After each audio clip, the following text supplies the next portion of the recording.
Hi friends, सभी लोगों को मैं स्वागत अभिनंदन वंदन करता हूं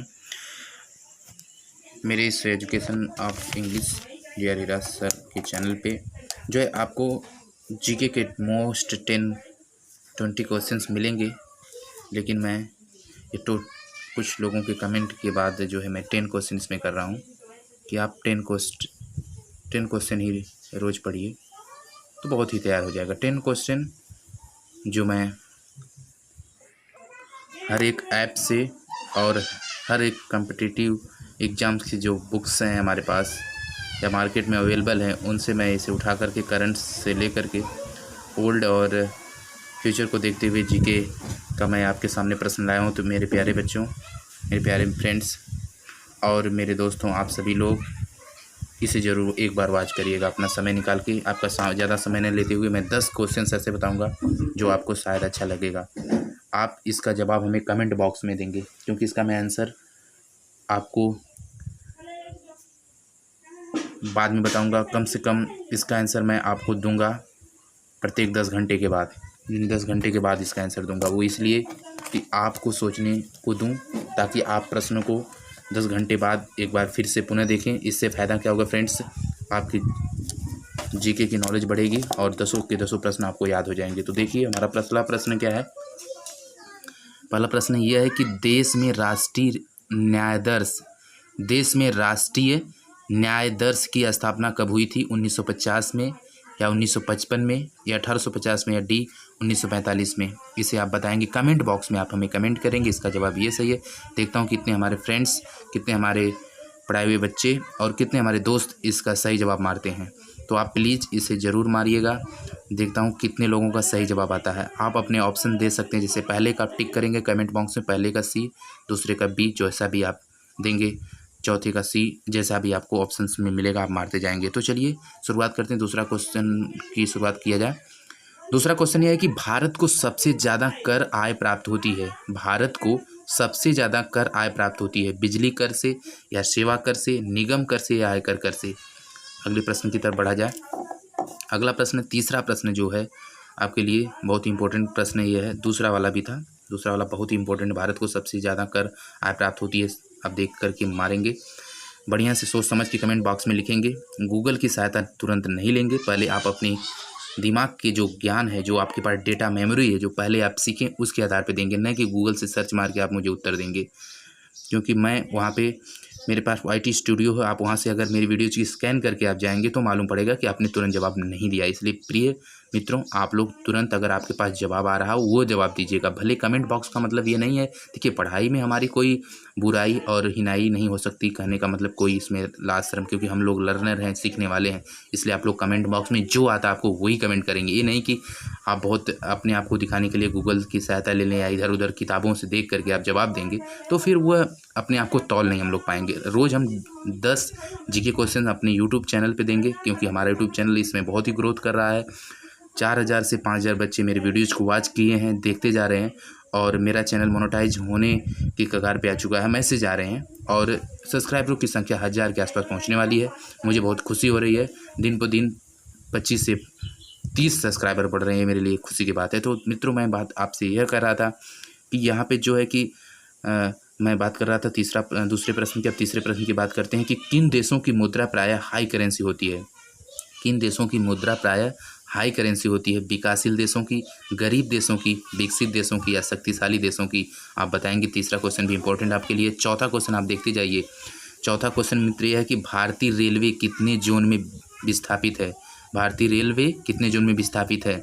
17 जोन में, 19 जोन में या 18 जोन में, या इनमें से कोई नहीं? पाँचवा प्रश्न देखिए, बहुत ही इंपॉर्टेंट प्रश्न आप सभी के लिए है। पाँचवा प्रश्न वह है कि वह राज्य सरकार जिसके द्वारा वंदे उत्कल जननी गीत को राज्य गीत का दर्जा प्रदान किया गया है। आप प्रश्न को एक बार फिर से देख सकते हैं कि वह राज्य सरकार जिसके द्वारा वंदे उत्कल जननी गीत को राज्य गीत का दर्जा दे दिया गया है। तो यह प्रश्न कितना इंपॉर्टेंट आप सभी के लिए, आप देख सकते हैं। वह राज्य सरकार जिसके द्वारा वंदे उत्कल जननी गीत को राज्य गीत का दर्जा प्रदान किया गया है, और इसके ऑप्शन से यहाँ पे दिए गए हैं: पश्चिमी बंगाल, उड़ीसा, मेघालय, झारखंड। आपको प्रश्न एक बार फिर से दोहरा देता हूँ। पहला प्रश्न यह था कि देश में राष्ट्रीय न्याय दर्श की स्थापना न्याय दर्श की स्थापना कब हुई? दूसरा प्रश्न है भारत को सबसे ज़्यादा आय प्राप्त होती है बिजली कर से, सेवा कर से या निगम कर से, आयकर से? तीसरा प्रश्न था कि किन देशों की मुद्रा प्रायः हाई करेंसी होती है? विकासशील देशों की, गरीब देशों की, विकसित देशों की, शक्तिशाली देशों की? चौथा प्रश्न यह था कि भारतीय रेलवे कितने जोन में विस्थापित है? 17, 18, 19 और डी इनमें से कोई नहीं। पांचवा प्रश्न था कि वह राज्य सरकार जिसके द्वारा वंदे उत्कल जननी गीत को राज्य गीत का दर्जा प्रदान किया गया है। यह आप इस पांचों प्रश्न के लिए ऑप्शंस हमारे पास यहाँ पे हैं, वो ये है कि पश्चिम बंगाल, उड़ीसा, मेघालय, झारखंड। और एक और प्रश्न है, बल्कि छठा प्रश्न यह है कि केंद्र सरकार द्वारा जारी कोविड-19 की जो बीमारी अभी फिलहाल चल रही है, केंद्र सरकार द्वारा जारी कोविड-19 प्रबंधन सूचकांक में प्रथम स्थान प्रदान किया गया है किसे? राजस्थान को, मध्य प्रदेश को, महाराष्ट्र को या उत्तर प्रदेश को? केंद्र सरकार द्वारा जारी कोविड-19 प्रबंधन सूचकांक में प्रथम स्थान प्रदान किया गया है किस राज्य को? राजस्थान को, मध्य प्रदेश को, महाराष्ट्र को, उत्तर प्रदेश को? कमेंट बॉक्स में कमेंट करेंगे। अभी इसका उत्तर इसलिए नहीं बता रहा हूँ, आपको इसका उत्तर 10 घंटे बाद मिलेगा।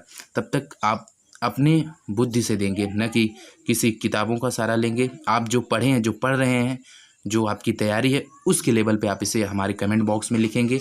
आप सभी का जवाब हमारा जवाब होगा। आ गई बियानानमेन स्क्वायर विरोध नरसंहार चीन में प्रतिवर्ष आयोजित किया जाता है। जाहिर सी बात मित्रों, इस समय संघर्ष का दौर है हम सभी के लिए चीन से। और एक प्रश्न है उसी देश के ऊपर कि बियानानमेन स्क्वायर विरोध नरसंहार चीन में प्रतिवर्ष आयोजित किया जाता है कब? 5 जून को, 6 जून को, 4 जून को या 3 जून को? इसका ऑप्शंस क्या आप जरूर यहाँ पे मारेंगे, कमेंट बॉक्स में देंगे। उसके बाद हम आपके जवाब को यहाँ पे विश्लेषण देंगे, अपने सभी मित्रों को पहुँचाएंगे आपका जवाब कि आपने किसने क्या जवाब दिया है और इसका राइट आंसर क्या है, और इसके बारे में डिटेल से भी बात की जाएगी। 8वां प्रश्न है कि कश्मीर में आतंकी समूह का नया नाम क्या है? जो कश्मीर हमारा केंद्र शासित प्रदेश बन चुका है, 7 से 9 हुआ है।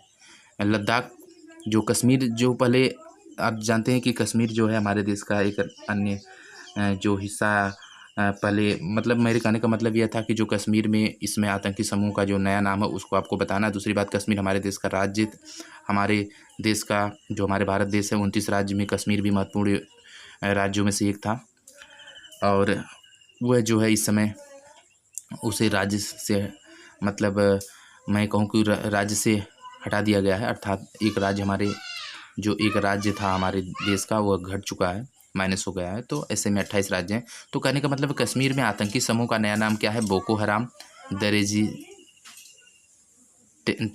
फ्रंट, अल नुसरा फ्रंट या जमा इस्लामिया? इसे ध्यान से देखेंगे।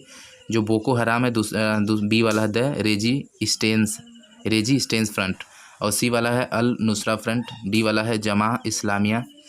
इसमें से आप जवाब देंगे कि इसका जवाब कौन सा है, कमेंट बॉक्स में ही लिखेंगे।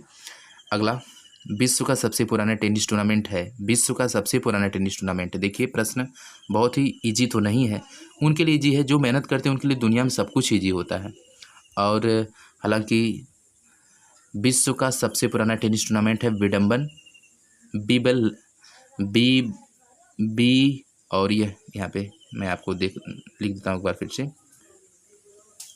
विंबलडन। बी वाला है French opens, US opens, Australian opens.